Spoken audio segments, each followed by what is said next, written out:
Ah bah à propos de littérature, Nicolas Caro, ce matin, ce n'est pas un roman, c'est un livre qui se dévore. J'espère que vous avez faim. Je commence les bonnes idées pour Noël. Et un livre de l'historien Bruno Fulini, c'est toujours une bonne idée. C'est un historien fou qui s'intéresse à tout, qui a toujours une histoire de dingue à raconter. Sa nouvelle passion, ce sont les brevets, les archives de l'INPI, vous savez, où l'on dépose ses inventions. On avait parlé du précédent avec les inventions du parachute, la mobilette inventée par Landru, des inventions folles. Eh bien, il revient avec un livre dans le même grand format. Ça s'appelle Le génie gourmand, les inventions culinaires et gastronomiques de 1791 à nos jours. C'est chez Grund. Vous le voyez sur europe1.fr, format beau livre illustré en effet. Oui, vous avez les copies, les facsimilés des brevets en tout genre. Alors il y a les ustensiles. On connaît par exemple l'invention indispensable de Nicolas Appert, la boîte de conserve.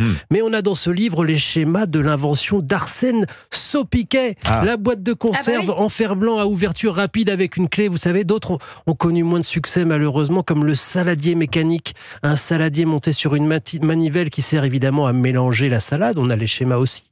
Les ouvres huîtres, tout un tas d'outils pour conserver le poisson, des conservations en tout genre d'ailleurs, comme les procédés de pasteurisation pour les fromages, et les marques, comme cette vache morte de rire qui dit en 1921 « Il n'est rien de donner son lait quand on le sait bien employer ». Ah oui, la vache qui rit. Il y a des recettes. Absolument, aussi. Ce sont des inventions, comme disait Bria Savarin aussi. La découverte d'un mets nouveau fait plus pour le genre humain que la découverte d'une étoile, quand on y pense. Charles Marcelin, par exemple, confiseur à Clermont-Ferrand, invente les bonbons légumes chocolat en 1861 pour faire manger des légumes aux enfants.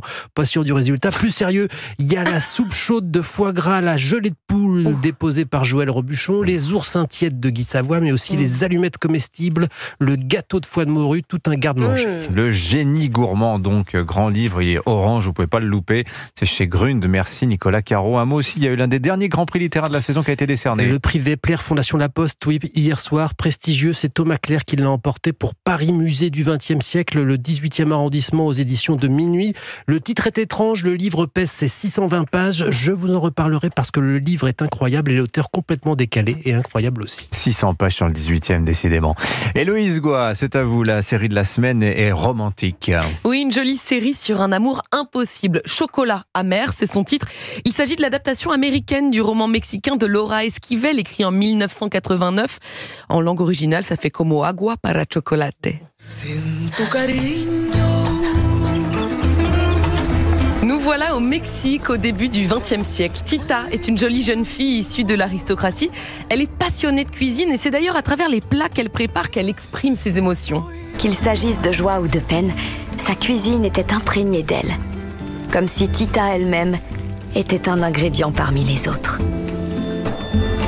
Alors qu'elle n'a encore qu'une enfant, Tita fait la rencontre du beau Pedro et tout de suite la magie opère. De la même manière que le chocolat se mélange au piment ancho pour faire le mollet, l'âme de Tita fusionna avec celle de Pedro dans l'éternité de ce moment. Sans avoir besoin de prononcer un seul mot, Tita et Pedro promirent de s'aimer éternellement. On adore. Oui, sauf que ça c'est parfait pour Noël aussi, hein. C'est comme vraiment la chocolat, petite série, voilà. Sauf que la famille de Tita n'est pas du tout de cet avis. La jalousie de sa sœur et la cruauté de sa mère contrarient sérieusement les plans des amoureux. Voilà donc pour le début de l'intrigue. Bon, il y a de la cuisine aussi dans cette série, vous disiez. Et oui, parce que les préparations culinaires illustrent la passion, la colère qui brûle dans les veines de Tita. Les images sont somptueuses, très alléchantes. On suit même des recettes étape par étape qu'on peut tout à fait reproduire chez soi, comme celle des torrejas des natas. C'est une omelette sucrée recouverte de sirop. Oui, c'est pas très diététique, hein.